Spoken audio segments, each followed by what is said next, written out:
From TLDR News, this is your daily briefing for Thursday, the 28th of July, 2022.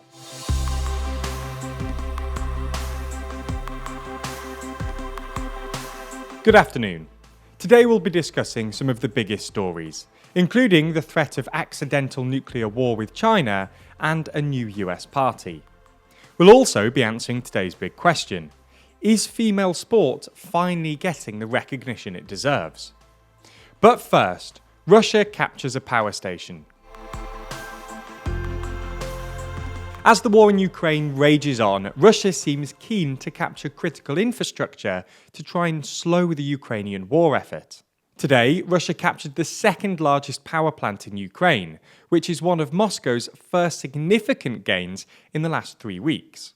The plant in question, the coal-fired Volhyrska power plant, is located in the eastern Donetsk region. Ukraine has tried to downplay the significance of the capture of the plant, with an advisor to President Zelensky claiming it only provided a tiny tactical advantage to Russia. In addition to capturing this power plant, Russia seems to be changing their strategy in the war generally. They seem to be opting for a strategic defense strategy, defending cities that they've already captured, such as Kherson. Ukraine appears confident that they will retake these cities nonetheless, though. Throughout the course of the war in Ukraine, we've seen threats of nuclear war used sporadically by the Russians in order to try and deter Western intervention. But Russia isn't the only country we should be worried about.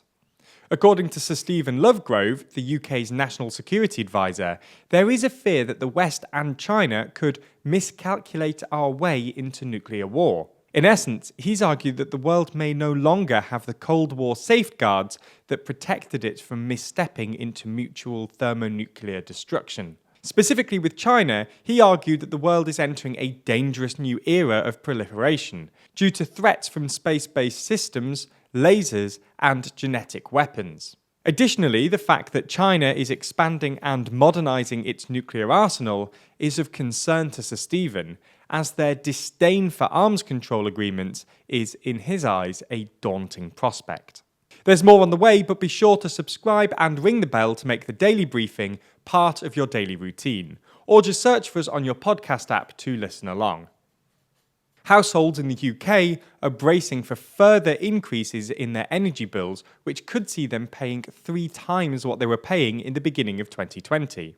The energy price cap is set to rise in October and again in January, with the cap forecast to rise to £3,850 a year at the start of 2023, reflecting the soaring wholesale price of gas.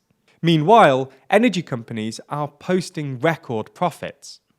This morning, oil and gas giant Shell reported a record profit of $11.5 billion, or about £9.4 billion, last quarter, and announced that they would start a $6 billion share buyback programme. Centrica, which owns British Gas, will pay out £59 million to shareholders, reinstating its dividend for the first time since 2020, after recording a 5-fold increase in profits, which surged to £1.3 billion in the first half of the year. Bulgaria is heading for its 4th election in 2 years, after a final attempt to form a new coalition government ended without success. Prime Minister Kirill Petkov's government collapsed in June, after just 6 months in office, when the populist There Is Such a People party pulled out of his governing coalition. As per the Bulgarian constitution, 3 mandates to form a new government were granted by President Rumen Radev. First to the largest party, Petkov's We Continue the Change, who were unable to bring together a majority. Next, the second largest party, the opposition GERB, were granted a mandate which they returned immediately. Finally, the Bulgarian Socialist Party tried, but yesterday announced they would return the mandate to the president unfulfilled. As such, Bulgarians will head to the polls again in the next few months, having already voted in April, July, and November last year.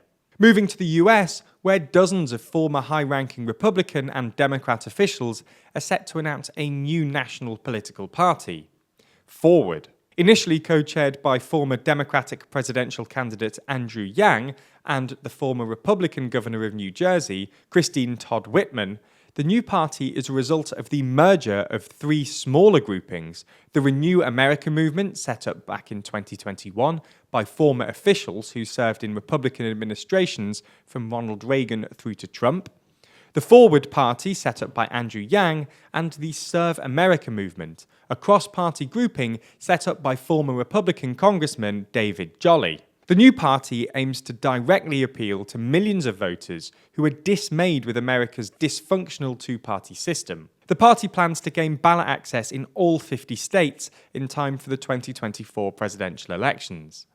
At time of writing, the party has no policies. That's all we have time for on YouTube today, but if you want more, including our discussion of is female sport finally getting the recognition it deserves, then watch the extended edition of the Daily Briefing over on Nebula. Nebula subscribers not only get everything you've already watched ad-free, but also an extended edition of the show every single day, available to watch on Nebula or stream on your podcast app of choice. So if you want to support the channel and get a more extensive daily briefing every day, you'll want to sign up. And there's good news. Our friends at CuriosityStream, the streaming service which offers some of the best documentaries, is offering a deal whereby you can get both platforms, CuriosityStream and Nebula, for less than $15 a year. That's all the best documentaries you could want on CuriosityStream, and then more TLDR on Nebula, including the extended briefing, other full exclusive TLDR videos, and it's always ad-free. Click the link below to get both services for less than $15 a year and support the channel.